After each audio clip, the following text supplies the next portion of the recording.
going to talk about a subject that in Sarasota was very important, hurricanes.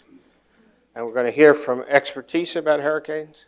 And we're going to hear from what you do in terms of dealing with security and issues. We have two very distinguished speakers. And I'm going to let our very distinguished moderator, whom many know, who is responsible for this salubrious gathering and wonderful day, and we're seeing clouds out there, Bob, so we don't know, run the next session. Bob Herring. Introduce your panelists. Thank you very much. Appreciate it. Well, good afternoon, everyone. I hope you can hear me. Is the mic's on, right? Okay. Before I get going here, I'll let you know I am Bob Harrigan. I work for ABC7. I've done weather there for 34 years now, so this is my 34th year. And of all those years, we've never had hurricane force winds here in Sarasota, so I'm happy about that. Hurricane force winds sustained, that is, all right? We're going to talk a little bit about hurricanes, specifically Irma and Maria, two of the most devastating and most powerful hurricanes ever to occur in one season. It was a hyperactive hurricane season last year in 2017, and we had the chance to cover it right here in Sarasota on ABC7. I've flown into two hurricanes, Hurricane Bertha in 1996 aboard a C-130 aircraft, and I've flown into Hurricane Ivan in 2004, and that was aboard a P3 Orion. P3 Orion, yes. That was a little bit of a shaky ride, by the way. We had a little bumpy ride in that one, which was kind of interesting. But my perspective is that, again, getting the firsthand knowledge of those storms from within inside the center is pretty spectacular. I know I always thought that the government should start charging for those rides, you know, because there's a lot of people that would like to take them. My camera operator did not want to take it. He took his Dramamine, and he actually fell asleep, I think. He was one of the participants that fell asleep. So I ended up shooting the video in Hurricane Bertha. And to think about these aircraft that fly into these storms, to get that valuable data that's needed to project out what the storm's going to do, those guys do a tremendous job. And we flew that day out of Homestead, flew out into the Atlantic, and we flew for over 3,000 miles. And we flew for 12 hours straight, flying in and out of that hurricane, getting that valuable data. So it's truly an amazing thing. And, you know, not going into a hurricane before ever having flown into it, I was a little bit nervous. And I also took a little Dramamine, but I stayed awake. They strap you in on this bench seat. You're looking right across to this huge extra gas tank, fuel tank, for that you can fly.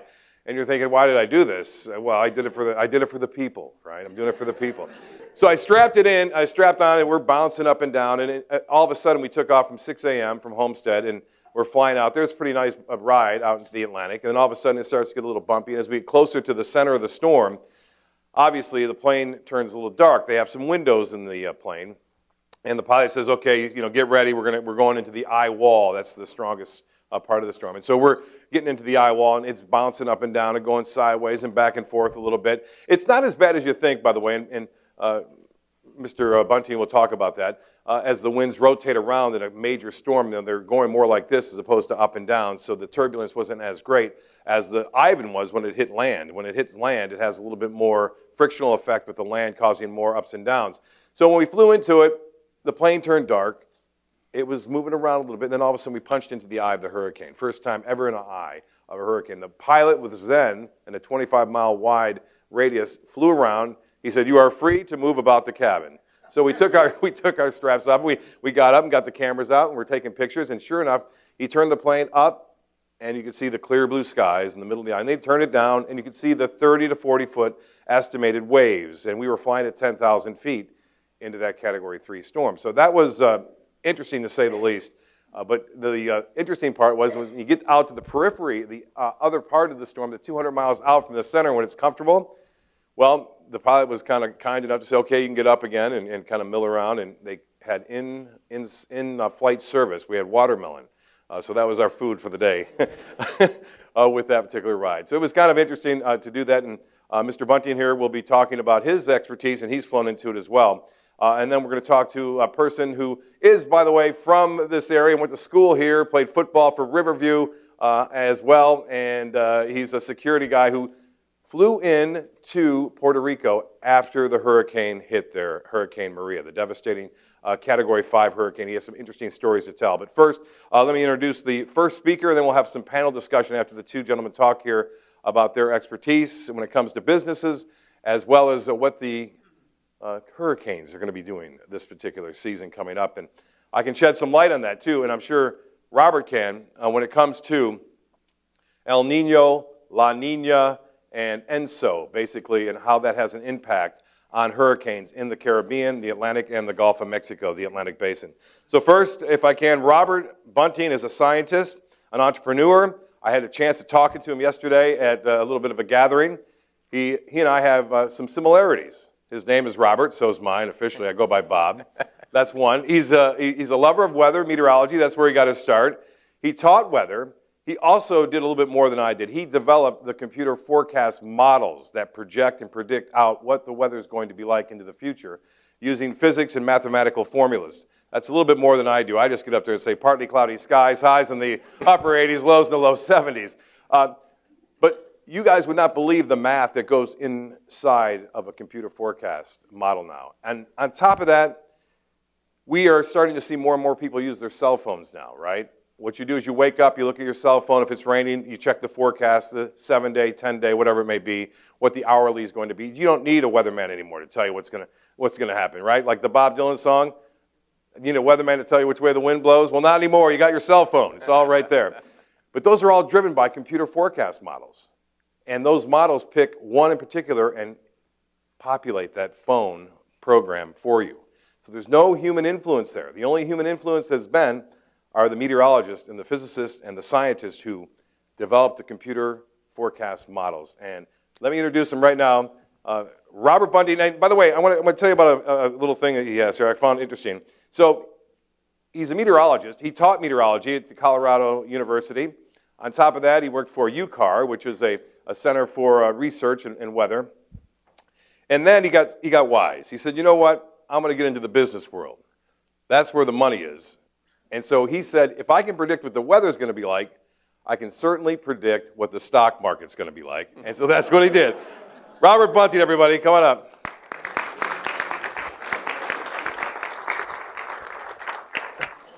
Well, I have to say Bob is sort of an idol in the sense, is this on now? I actually watched him do the Hurricane Irma forecast, like glued to it. When my wife, Gigi, and I were up in Calgary, we went as far away from Florida as we could get to visit our granddaughter. And we were up there, and I was on my computer, and I was watching Bob doing the live TV because I knew that he knew what was really going on. And when I started looking at the southwest side of that storm, I was waiting for him to say, gee, we might survive here in Sarasota. And he said that, and I said, oh, good, somebody agrees. So thanks, Bob, and he does such a wonderful job. If you haven't tuned in to watch Bob on TV, he's one of the top meteorologists in TV and has been for many years. And if you really want to know what's going on, I recommend. I definitely do. And besides, his name is Bob, too. Okay, so I want to talk about how Cuba saved Florida from a Category 5 knockout. And one of our guests today mentioned that this morning. Lisa, is it? Lisa? And I thought, wow, she knows what's going to happen here. So first, I want to talk about energy and hurricanes. Of course, hurricanes are kinetic energy. And so what we try to do as meteorologists is say, what kind of a hurricane are we having, and what kind of a hurricane season are we having? So what we do is we measure this thing called accumulated cyclone energy. And it measures the energy of each storm, and then we compile it with all the storms of the season to see what kind of a hurricane season we're having. This year we had Hurricane Harvey, which was a Category 4 storm that hit Texas, did about $180 billion in property damage, due mostly to flooding, but had 130-mile-an-hour winds, which nobody talks about. but it was a strong storm when it hit, and its energy was 11 over its lifetime. Then a normal hurricane season has a total energy of 111, so Harvey had about 1/10 of an average hurricane season. And then all of a sudden we kicked in with our hyperactive hurricane season where we had 153 units versus 111. That's 153 is considered hyperactive. This year we had, 2017, we had 220. Never before recorded in any measurement of a hurricane season in the Atlantic ever. And Hurricane Irma alone had 66. The strongest hurricane ever measured from the point of view of energy. Jose, which followed Irma, was 42, and Maria, that hit Puerto Rico, was 45. So you can see that these were massive storms, one following the other. So this is a graph here of what a normal hurricane season looks like, and you can see it's flatlined until we get into June, and it starts going up, and then it tails off as the hurricane season ends. And here's the active period. So this is where we were on August 18th. And on September 30th, this is where we were. It was the most amazing hurricane season in a month that we've ever had, and it's truly a historic event. This is what all the hurricanes looked like last year. And it was about an average hurricane season, a little above average from the point of view of the number of storms. And you can see the category 1s are in blue, and the tropical storms are in green, and 3 to 5 are in red. Here's our tropical depression, Irma, which basically came across Africa as a low-pressure area. And these are the Cape Verde Islands here. And this is where it formed into a tropical storm. And these green means that it was a tropical storm. And by the time you got into the purples, that's category 4 and 5 in here. And then you can see in Florida what happened. So, and then up the west coast of Florida, basically. So there you have the strongest hurricane ever recorded in the Atlantic in history. So let's talk about probabilities. So Irma forms in the Cape Verde Islands. To have a Category 5 storm hit Sarasota from this location, it had to thread through the 120-mile wide gap between Miami and the Cuban coast. Think about this. It's 5,000 kilometers away from the Florida Straits. And from that far, it had to hit a slot 120 miles wide without going over land. Okay? Then it had to turn north within a 30-mile wide box in order, centered on Key West, in order to come up the west coast of Florida. And then it had to go exactly parallel to the coast, but not on the coast. So the probability of it forming as a tropical storm over Cape Verde, we're going to say is 100%, because that's what it did. Then the probability of it hitting that 120-mile strait without going over land is about 5%, only a 5% chance. The probability of it turning north through that 30-mile box is about 1%.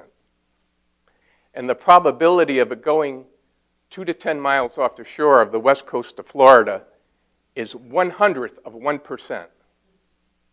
And ladies and gentlemen, we came within 30 miles of that happening from 5,800 kilometers away. A true miracle, in a very negative way, almost happening. That's the reason why west coast of Florida does not usually get Category 5 and 4 hurricanes, because the geometry of the landmass does not allow for hurricanes unless they come across the Gulf of Mexico in some weird combination of movements to hit the west coast of Florida. And when Bob says it's been 34 years, that this is one of the reasons why it has. Okay, so let's talk about what it takes to form a super hurricane. First of all, the water temperature has to be at least 80 degrees Fahrenheit. It has to be 80 degrees Fahrenheit through a depth of 150 to 200 feet. Because when we have evaporation from the sea surface, that energy that from evaporation is what gives the hurricane its latent energy that's converted to wind later on, wind and rain.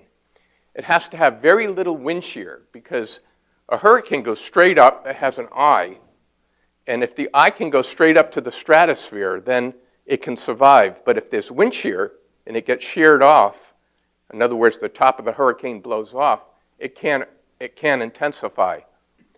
And then we need rapid cooling of the air temperature as you go up with height to create the condensation that releases that latent energy into kinetic energy. So now Bob was talking about El Nino, La Nina, and the ENSO oscillation, and it just so happens, and I don't know, how did you know I was going to say that? So this is La Nina here. This is the Pacific water, and the blue means it's cooler than normal in that box. We watch this box like a hawk to find out what this water is doing in here. Because what this does in here flips over in the Atlantic, and it becomes the opposite. So when it's cool in the Pacific, it warms up in the Atlantic.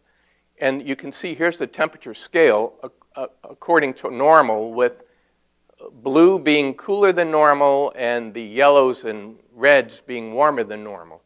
So this is last September, and you can see from the Cape Verde Islands right there all the way across the Atlantic, even into the Florida west coast, temperatures were well above normal. And so we have a situation where we had a weak La Nina, which means low vertical wind shear. We had very warm sea surface temperatures. And that set the stage for the conditions where we could have Category 4 and 5 hurricanes forming. This is another view of it as well. And this is the wind shear over the area. And this wind shear in blue is below normal wind shear, which is very conducive to the hurricane eye being vertical and being able to intensify. So now I want to give you some notable records of what happened in these hurricanes. Hurricane Harvey was the first Category 4 to make landfall in Texas since 1961. They're kind of rare events in themselves. It ended the longest running drought in U.S. landfalls that went 4,323 days since Hurricane Wilma hit South Florida in 2005. So there are no hurricanes of Category 4 or 5 for that long. Okay, that's a long time without a Category 4 or 5. It's the longest named storm on record after making landfall in Texas. It had 117 hours duration. The prior record was 54 hours, and it dropped almost 61 inches of rain, which is just an unbelievable, think of that, 5 feet of rain in 117 hours. So no wonder Texas was drowning, and no wonder there was $180 billion worth of damage. We thought this was a whole hurricane season in itself, but little did we know that Irma was coming next. Irma had 185 mile an hour sustained winds, gusts to 235. This is like a jet engine going. It's the strongest storm in the Atlantic on record. It had 3.25 days at Category 5 level, and that tied with the 1932 Cuba hurricane, so that's the longest-lived Category 5 in the Atlantic. So 1932 to 2017, a long time in between. It had the highest accumulated cyclone energy generated the second most in the satellite era, except for Ivan in 2004. And it generated enough ACE by itself to meet NOAA's definition of an average hurricane season by one storm. So this, in many ways, is a record. Then, of course, it was the strongest storm for the Leeward Islands since 1979. It was the first hurricane that was Category 5 in the Bahamas since Andrew in 92. It was the first Category 5 since 1924 in Cuba, almost 100 years. The U.S. landfall was at 929 millibars of pressure and 150 knots, which is about 130 miles an hour, tied for the 1928 Lake Okeechobee hurricane.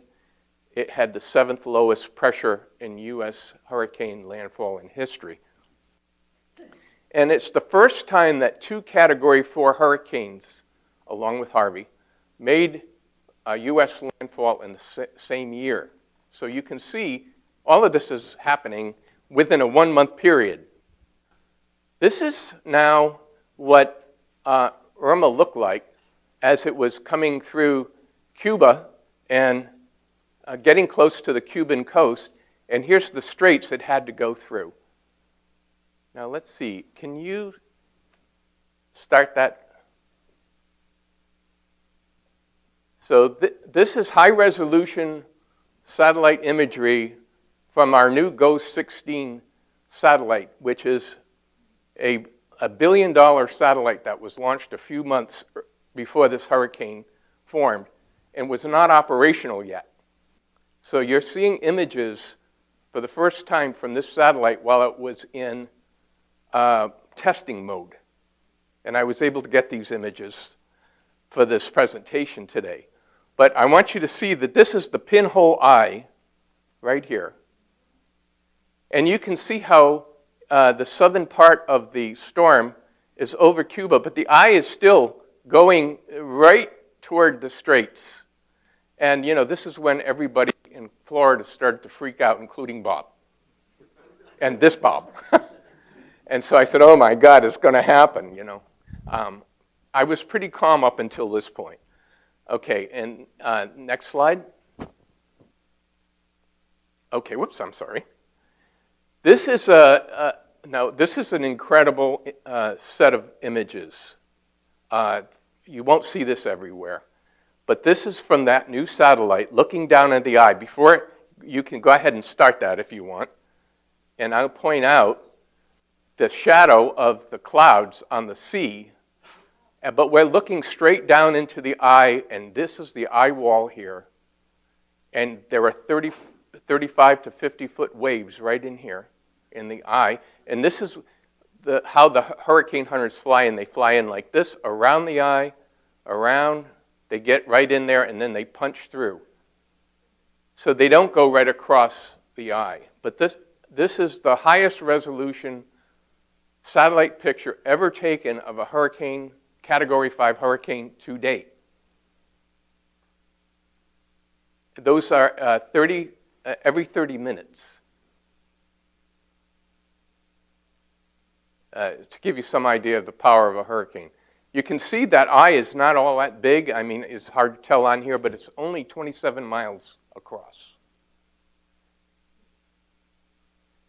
So this is another set of imagery. Let's see if I can start this, or you can. Thank you. So this is the enhanced satellite. You can see that pinhole eye. Again, this is in the infrared. The black areas are satellite clouds that are minus 80 degrees centigrade.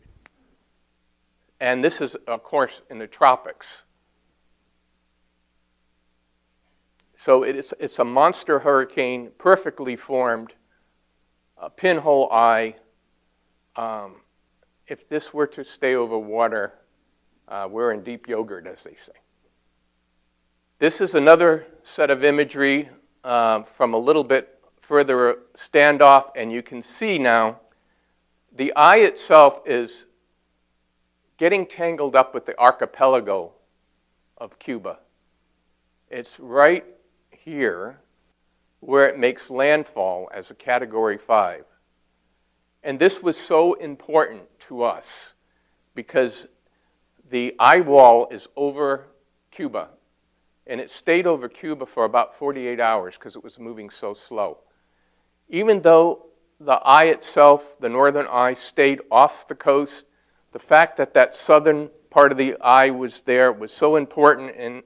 And if you see here, this clear air, this is dry air being entrained into the hurricane from the northwest that sort of disrupted the circulation. And this was our first hint that maybe we would escape a Category 5 storm in Florida. So now take a little bit later. This is what it looked like on radar as it was approaching Key West. Here's Key West, right here. I mean, think of the people and what they were thinking watching this on live TV because their power was just about to go out at this point. The things to notice here are how it was here and how it rapidly turned north just about in that 30-mile wide box. I mean, it's right in there. This is like a pitcher getting a strike for strike 3 at the end of the World Series here. That's what we're talking about. Here you see the northern eye wall, and it's red. This is the fierce part of the storm where the winds were, at this time, gusting to about 155 miles an hour. Even after it had been disrupted by Cuba. But look at this part. To the south of the eye, you don't see red, you just see green, and you see this wide open space here, which is clear skies on the southwest side. And this is what we were waiting to see after it left Cuba. Realize that it's going from Cuba to Key West, 3 hours away, and in that 3-hour period, the fate of Florida and what's going to happen here is being decided by Mother Nature. And when we saw this, we were starting to think, okay, it's going to be bad, but maybe not a knockout punch. So I think we can start that loop, and you can see how it moves.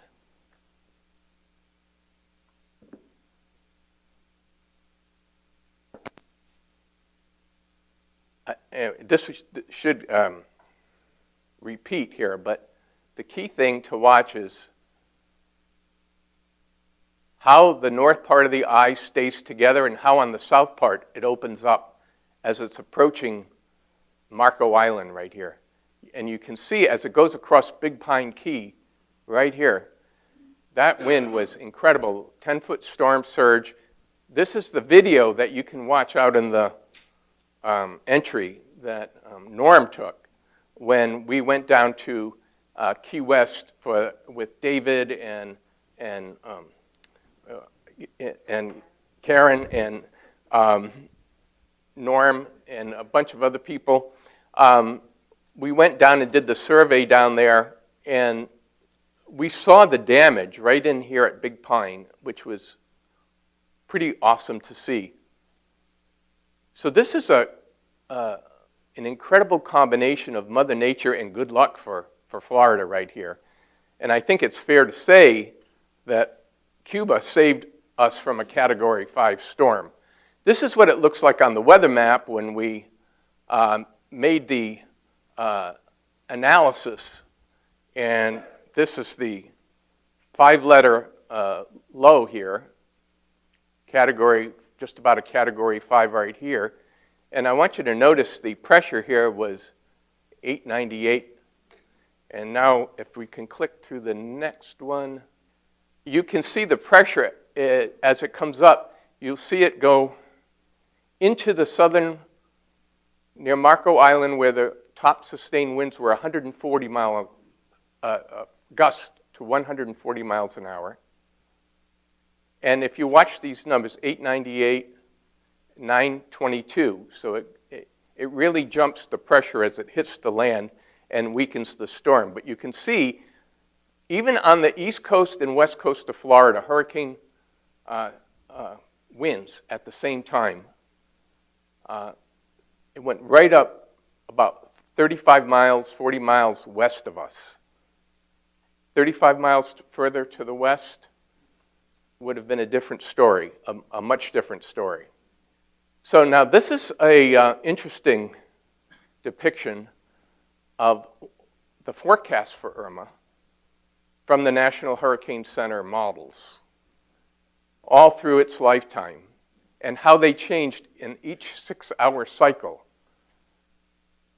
And you can watch how the hurricane moves and how amazing these models are now and how accurate they are. But the key thing is right here, watch what happens to the models. It got tangled up in the archipelago of Cuba. And that one little jog of the eye was incredibly important. So you can see how it was first forecast up the east coast and then up the west coast. You know, from 5,000 miles away, 30 miles, 40 miles makes a huge difference in what the storm damage would be. This is another view of it, and that's with the rainfall as measured by all the rain gauges. And you can see the pathway, how the path of the storm gets wrapped up in the archipelago right here. And how the eye, just another 10 miles off the coast, and a turn, maybe another 10 miles after it turned, would have made the difference. And the blue, by the way, is the accumulating rainfall. The stark blue is about a foot of rain. In Sarasota, you can see it's light blue because we were on the west side of the storm. We had hardly any rain, really, to speak of. This is Hurricane Maria. I'm going to show you just a few from this. Also having a pinhole eye. This is Dominica that it went over. And after it went over Dominica, they evacuated the island. It's the first time that no one's lived there in 300 years. This is the path. And you can see how it was a direct hit on Puerto Rico. It hit actually as a Category 4, just 5 miles an hour, less than a Category 5. But it went completely over the island. It had 908 millibars of pressure, which is somewhat lower than Irma when it hit. It had a pressure fall of 53 millibars in 18 hours. Only one other hurricane ever achieved that kind of intensification. It's the first Category 5 hurricane to make landfall in Dominica on record. It's the first Category 4 to hit Puerto Rico since 1932. And the strongest hurricane to make landfall in Puerto Rico since 1928. So the hurricane season had records galore: Harvey, Irma, Jose, Maria, all Category 4s and 5s. The most energy ever in 1 month in hurricane history. And only Cuba saved Florida from a Category 5 knockout. Mm-hmm. So I hope this gives you just a little bit of an idea from a meteorologist's perspective of what we look at and how close we really came. And I know you guys all felt the same, listening at home, wondering, are we going to have a house tomorrow or not? And with good reason. So thank you. Anyway, to add, that was a great presentation of that. I'll probably be using some of those slides on my hurricane seminars that I go to. But in reality, to give you an idea, we were doing it at the news station when we were there, and I saw that going over Cuba and hitting Cuba. When that eye made landfall into Cuba, that was a relief, obviously, for all of us at the station. So I ran into the newsroom. I said, hey, this thing's going to be a 2. This thing's going to be a 2. And someone said, can we quote you on that? I said, no. Not yet. Just here, you guys, relax a little bit. So sure, I mean, if you think about the odds of that having to go through that small 120-mile narrow passage, then to bend into the Gulf of Mexico, it takes a lot of different things to happen. And I always tell the people when I go to the hurricane seminars that we live on one of the safest coasts here in the entire Gulf Coast region and along the eastern seaboard as well. the west coast of Florida is truly lucky, but it's also just where we are located in latitude. And there was a lot of debate going on my Facebook and personal pages about the Indian blessing, that has made here along the west coast of Florida. Is that really it? It's all because they blessed this coast. They may have been intuitive that they came here because they knew that this coast does not get hit as much. But it's very difficult, as you just saw the presentation, for a storm to get through there, do an about face, head north, and then skirt along the coast or even head back toward us. The most devastating storm for me that I was kind of worried about back in 2005 was Hurricane Wilma. Now, Wilma was just off the coast of the Yucatan Peninsula, and it sat there for a few days. It was a Category 5 hurricane late in the season, and the late season hurricanes typically have an impact on our west coast more so than any other time of the season. It's the late season storms that get us. That was a Category 5 hurricane. It was kind of rotating just off the Yucatan Peninsula in the Gulf of Mexico and became a 5. But since it stayed in the same place for so long that it upwelled a lot of colder water, or at least cooler waters, and so it did weaken somewhat as it approached southwest Florida, hitting near Marco Island and eventually causing all sorts of headaches on the east coast, which was devastating for Fort Lauderdale, one of the biggest storms ever to hit there. But a storm like that, if it would have been moving slower and not just stationary toward us, we could certainly have had a devastating storm surge here. Those are the storms that are going to give us the biggest storm surge. Our highest storm surge projection here along Siesta Key and the Barrier Islands, Longboat Key, 18 feet high. So an 18-foot storm surge. It's not a tidal wave. It's a gradual increase of the water as the center gets closer and closer to us. And in Port Charlotte, the Charlotte Harbor area, it could get as high as 28 feet, simply because of the shape of Charlotte Harbor. So we are truly blessed to be here. Are we going to get hit this year by a hurricane? No one can say with any certainty. He showed El Nino, La Nina, and the ENSO. That has a huge, huge impact on the number of storms that we have and how intense they'll be. Right now, the latest projection is that half of the forecast models are suggesting that we will have an El Nino year coming up during the peak of hurricane season for 2018, which is good. That means that the storms typically will be sheared a little bit more, and there'll be more shear in the Caribbean and the Atlantic. There's half the models say it's going to be a neutral season, meaning that there's no anomalies there, no warm, no cold. And two models still suggesting that we will see a La Nina season. And those two models we don't like, obviously. Okay, so we'll keep those out of here. Just to give you a little hint on what our season is. And one more note before I introduce the next speaker. Hurricane projections and forecasting. After 2005, if you remember, we had Katrina, devastating hurricane. And we had many others that same year, Rita, and we had Wilma. Those were all major hurricanes, okay? The year before that, what did we have? Charlie, Jean, Francis. So 2 years in a row, we had devastating hurricanes that were getting bigger and bigger, it seemed. So I remember a particular magazine that came out before the start of the 2016 hurricane season. It was the National Geographic. And on the cover, it read, "Killer Hurricanes, no end in sight." And it had a picture of, I think it was Katrina. And you know what? After that article came out, we were not hit by a hurricane for nearly 10 years after that. So, I mean, projection and predicting hurricanes is a difficult science. And this next year, no one can say with any certainty whether we're going to have the season we saw last year or whether it's going to be quiet again. Quiet it was not after Hurricane Maria. Hurricane Maria was a devastating hurricane. You know, they got scared in Puerto Rico first by Irma, which was just grazing by on the northern portion of that island. And then we saw Maria heading right for it after it went through the Caribbean. Hurricane Maria slammed right into Puerto Rico, devastating that island. And the next speaker up here, we're going to talk to him in just a little bit. I want to introduce him. He is from Sarasota. Well, he went to high school here, graduated from Riverview. You may remember him back in the early 90s. He was a star quarterback. That's where I got the bio from him. You see, I learned all about that part of it. He also went on to play for University of Florida for a year. Then he went to Michigan State, and he was a Spartan up there as far as the quarterback goes. But more importantly, he went to George Washington University. He's in security for Fortune 500 companies. And what they do is he is a pilot, and he flies over to the other countries throughout the world and checks out their security base for companies investing in those particular regions of the world. On top of that, he does relief for emergencies. So they set up relief for these Fortune 500 companies if, for example, there's an act of terrorism or there's some sort of devastating earthquake or hurricane. And in this case, it was a hurricane that he became involved with, and he was one of the first responders, and I just talked to him just briefly before this, first time talking to him about it. right after Hurricane Maria hit Puerto Rico. He was there before the cavalry of the United States government was there, and he was a liaison, basically, for some of the people who were trying to survive after that hurricane.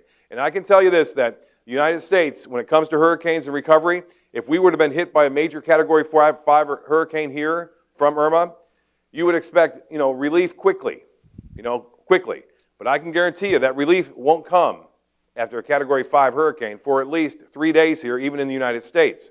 3 days. So you're waiting. Come on, help us out. No, 3 days it takes for them to get here. They have to organize, get together. What's their best strategy to get people back online and get going? So it's a little bit devastating. That's why we always tell you 3 days' supplies worth of food and water to sustain your own life. But anyway, let me introduce right now the gentleman I speak of, who is with the, again, the security. So he'll talk more about what he does, but I don't want to read his total bio here. But he is the Managing Director of Security Management International and the author of several books on international business. Please give a big round of applause for Luke Bency. Luke.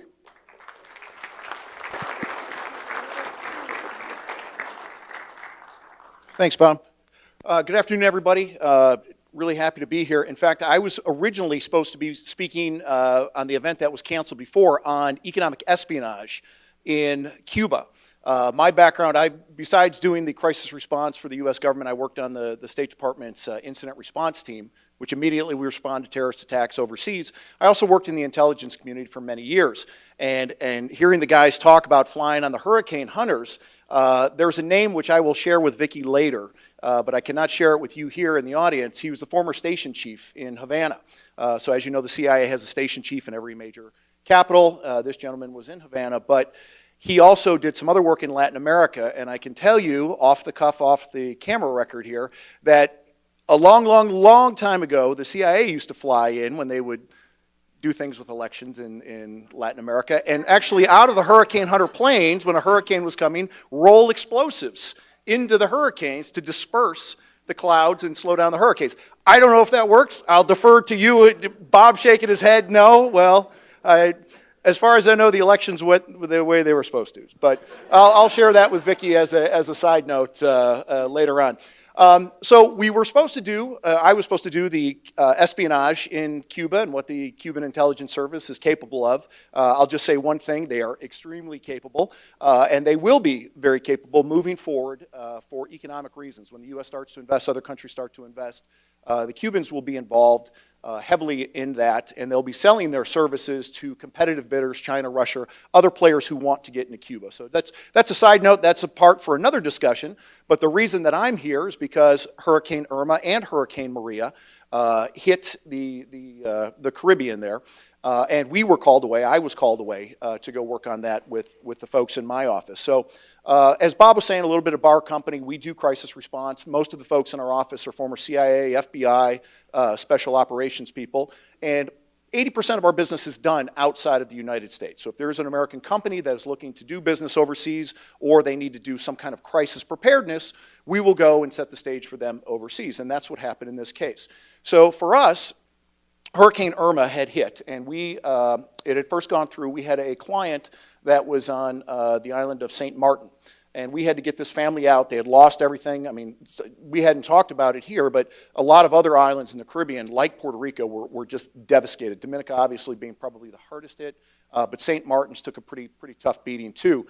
So we had to get a family out. So we had started moving resources. We were staging everything off St. Kitts out there. St. Kitts got away, was a little further south, so we were able to stage some airplanes, some supplies, things like that. So after Irma had gone through, we saw Maria was next. Maria was coming. Puerto Rico was obviously in the path for that. And with that, we had a few clients on the island, particularly insurance clients. So with insurance clients, when a storm comes, when a hurricane comes, thank you, sir. When a hurricane comes, the people for business continuity that need to keep going are the insurance companies, because the insurance companies know everybody's going to get wiped out, and everyone was going to be calling the insurance company. So we had to make sure for this particular client, they had everything they needed in Puerto Rico, which was, fuel, generators, water, all the things, medicines that you would need for that. Now, once we had gotten on the island, bringing in sat phones and things like that, the word got out through OSAC. I'm sure many of you are familiar with the Overseas Security Advisory Council through the State Department, that SMI were the only people on the islands. So we started getting contacted by the State Department, by the military, other folks, because as Bob mentioned, it does take time to get U.S. government resources into a disaster zone. You probably saw the story on 60 Minutes, Jose Andres, the famous Spanish chef. So he went to the island with $10,000 in his pocket and started making, bologna sandwiches and peanut butter and jelly sandwiches, and he was feeding 100,000 people a day. He was feeding 100,000 people a day a week before the Red Cross was ever able to get in there.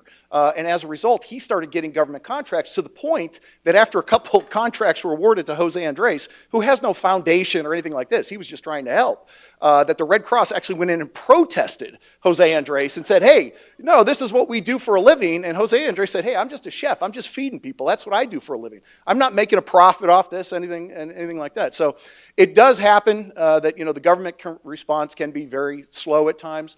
When we were on the island, we were working with, if there's any basketball fans in the house, J.J. Barea is the point guard for the Dallas Mavericks, and he's from Puerto Rico. So we had a relationship with him, and he had gone to Mark Cuban, the owner of the Dallas Mavericks, and Mark Cuban said, hey, you take my plane as much as you need, you fly that thing, take food, water, medicine, whatever it is. So we had reached out and said, listen, the thing that people really need on the island right now is, because refrigeration is gone. 95% of the island of Puerto Rico, power was knocked out and remained out for over a month.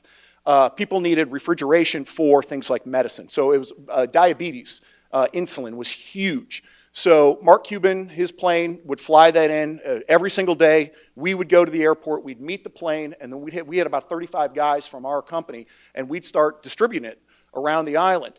And then the point that the U.S. military called us and said, hey, can you save some for us too?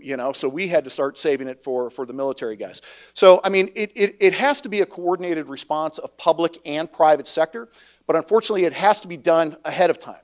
Because we have a saying, you don't want to be passing out business cards during an emergency. That's not the time. It should all be done well in advance. So we were a little bit fortunate that we had some on-the-ground knowledge and experience. And I know we're pressed for time, so I'm just going to flip through some quick photos, just if you haven't seen it. These are just some pictures that our guys took.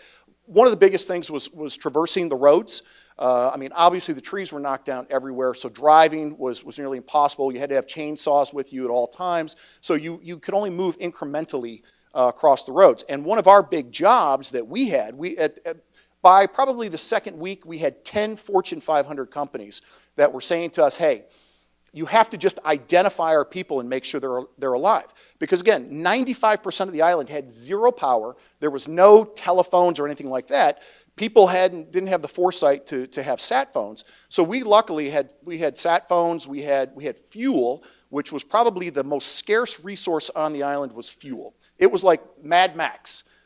Water didn't matter. There was water. You could drink out of a swimming pool, you could bathe in a swimming pool, but at the end of the day, fuel was everything. And I've got some pictures here too. You can just see how things were washed out, the roads and stuff.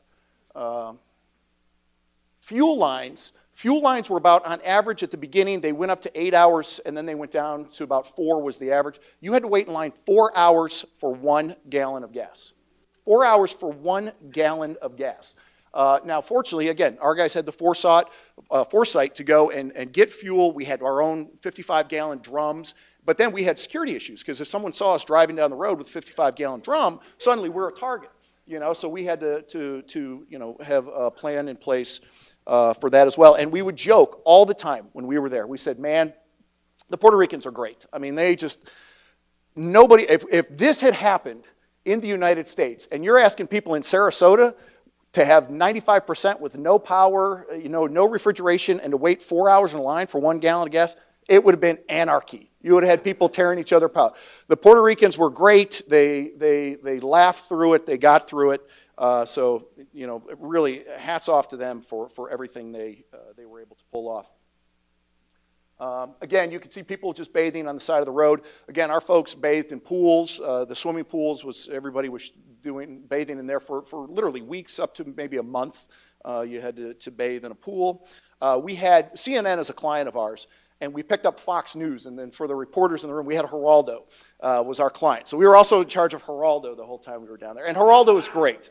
If you see Geraldo on the news, Geraldo has ties to Sarasota too. So he does have some good Sarasota ties. But Geraldo was just fantastic to work with. But just a side story, and I hope this doesn't get on camera back to Geraldo because he was awesome. He one time came to us and said, guys, I need to borrow a chainsaw, So, yeah, sure, Geraldo, whatever you need. So Geraldo, he had the macho shot, chainsaw on it. He's talking and everything. Cut. Hey, finish this for me, So... It's just the way it is. But again, Geraldo's awesome. I work with that guy anytime. He was fantastic, and he's Puerto Rican, so he was great getting supplies out. And we couldn't keep up with him because he would want to go to the furthest reaches of the island. We're like, Geraldo, we don't have fuel. We don't have the resources. It's going to take 2 days to get there. And he was a trooper. He'd push through anywhere. This is just showing what we were trying to put water in, but we were putting fuel in this too. I think we siphoned more gas and did more bartering on the streets for fuel than ever before. So what was the response? So we were fortunate that we had our own airplanes. We had a Gulfstream that we're using. We had a couple King Airs as well. And we were to bring supplies in to a lot of folks. So what we'd have to do is we would actually have to go to the Dominican Republic to get supplies. So we fly to Santo Domingo, load up the plane, we go to Walmart, whatever it was, buy them out, throw everything in a van, drive back to the airport, and then fly back into the island. Now, the problem is getting an airplane into the island, commercial flights, was nearly impossible because all that was going in was military relief flights, FEMA flights, things like that. So we had to get waivers in order to be a response aircraft. And we told them, we said, hey, we're going to take people in and out. Now, Americans, and I always give these travel lecture series and everything like that, Americans are some of the most naive travelers in the world, and it drives me nuts. So we would have people on the island in Puerto Rico, and to go to Puerto Rico, you do not need a U.S. passport. You can just go on a driver's license. Well, the people who were there didn't think to bring a passport, so all these people are saying, please, please get me on an airplane. I have to get out of here. And we said, well, we're just going to Dominican Republic. Oh, that's fine. I said, okay, you got a passport? No, why do I need a passport to go to Dominican Republic? So, sorry, you can't get on the plane. Just simple things like this when you talk about a company having the preparedness mindset and plans and things in place. So again, you can see us just buying out Walmart, anything we could, throwing it on pallets to get it back on the island. This is just some of our guys throwing stuff on the plane. Again, garbage cans, everything was moved in plastic bins. Sat phones. So we had 88 search and rescues that we had to do, where we had to go out at some point of the island and say, hey, my employee, he's missing, or my family member's missing. We haven't heard from them. We don't know if they're alive or dead. This is their house. Go find them. So we'd have to find our way with our fuel, cutting down trees through the roads. It'd take a couple days to reach them, get to them, get the satellite phone, get the GPS, have them call back to their family members or call back to their boss, whatever it is, just to make sure they're alive, have to bring them food and water. And then they'd say, oh, well, please take me back with you. And you run into this thing that you're like, well, okay, come on, I'll get you back to the airport. But then every other guy in the village, every other person says, well, take me too. Or let me use your sat phone. Let me call somebody. And you have to sort of you want to help everybody, obviously, but you can't. And if you start passing around your phone, then you're dead in the water like everyone else. So it really does become a problem. This is one of our guys. He's an Air Force PJ, the parajumpers, the guys who, when a pilot gets shot down, these guys from the Air Force paratroop in and find the downed pilot. This lady's 100 years old. And if you ever watch the show Chicago PD, I've never seen it. There's an actor called Michael Cena on the show. That's his mother on there, 100 years old. We had to go find her and take her some meds. This was a couple as well. Their family called and says, hey, my mother has diabetes. We haven't heard from her. She's got to have insulin, things like that. So again, it took a couple days, but we had to go find these folks. This is a young girl from Wisconsin who was 15 years old. She was on the west end of the island, which really took the brunt of the hurricane, and still does not have power. 6 months later, they're still in complete darkness. So we had to go. It took about 48 hours to reach her at the school. Again, we've got barrels of fuel strapped to our trucks and everything. We get out to the school, and the school had done a great job of just protecting the kids, kind of keeping them sheltered and all of this. So we go and find her. She's an American. And we're like, come on, Tracy, or whatever her name was, we got to take you back now to to the airport, and she was all happy, crying, everything. But then you've got all of her little 15-year-old schoolmates, and how bad do you think we felt saying to them, hey, sorry, kid. So what we did was we said to the school, listen, give us a list of every student that's here. We will go back and call each of their parents when we get back to San Juan. Give us their names and their mom's telephone number. We'll call them, just say, hey, we just saw your kid. She's fine, everything like that. And we even asked to take a picture. Let's get a group picture. We'll take a picture of all the kids. We'll send it all to parents so everybody knows. The school says, oh, school rules. Who are you? You're some stranger rolling in off the street. We cannot give you the names of our kids. We can't let you take pictures of our kids.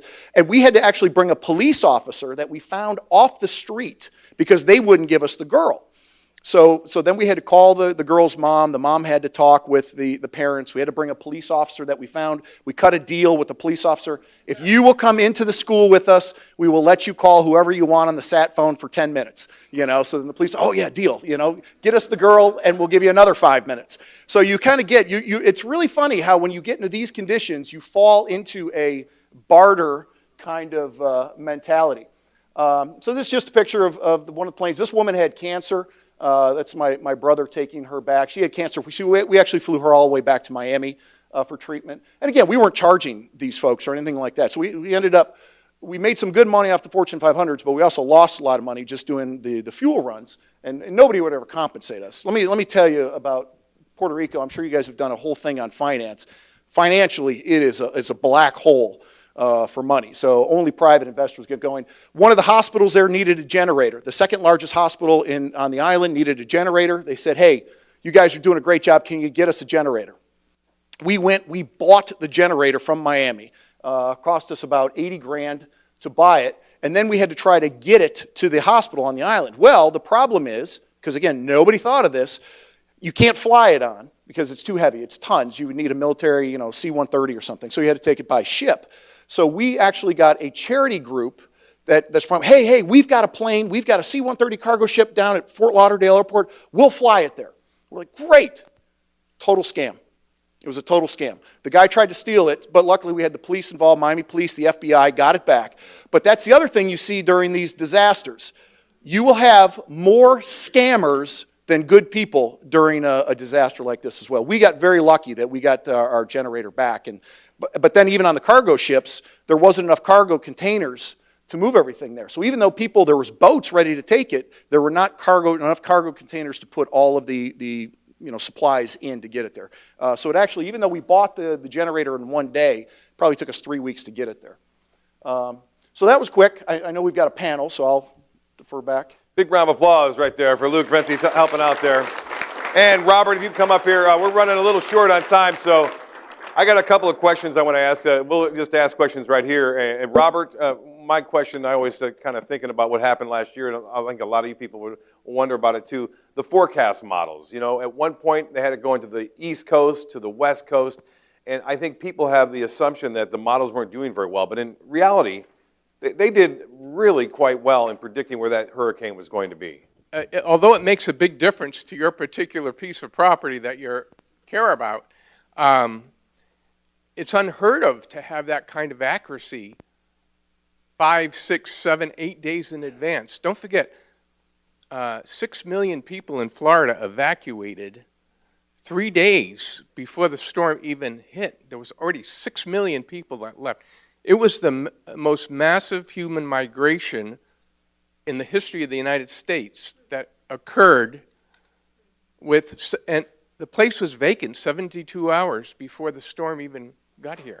I mean, this just is a miracle of modern technology and know-how. Then I must attest to that. Back in 1985, when I first started doing hurricanes, the error rate for 3-day forecasting now versus the 5-day forecast now. The 5-day forecasts are actually better than the 3-day forecasts were back in 1985. That's how good they're getting, and they're getting smaller and smaller each and every year. It's not going to be exactly, in 20 years from now that it's exactly right, but each year they get better and better as these algorithms and more information and data gets put into the computer forecast models. And as far as you go, quick story, real quick there, I remember ABC had a national program where the reporter was doing a live shot at the end, and she was in a little bit of a canoe going by, right? And she was paddling the canoe saying, yeah, the flooding's still going on here, right? This is live on ABC Network. And then all of a sudden, the 3 kids start walking behind her, and they're like, "The water's up there." Well, we apologize for that. We're just trying to hype that up, but it does get a little hypey, and that's why you got to stick local when it comes to covering the stories. Of all your flights that you flew into and around helping out, what was the most memorable person that you helped out there as far as story goes in terms of surviving? And by the way, you mentioned they're still without power. I know people that work at ABC 7, their family are still in Puerto Rico, and they just got power on last week. Yeah. Oh, yeah. So it's pretty amazing. No, I would say it's probably the cancer person. I mean, she was really in the stage 4. It was kind of the end, and she was just so grateful that somebody was getting her off. And I haven't followed up. I don't know what happened to her because, again, she was just a complete stranger who was just in a tough bind. So many heroes that happened. A big round of applause for him and Robert. Thanks a lot, you guys, for the listening to our hurricane discussion here.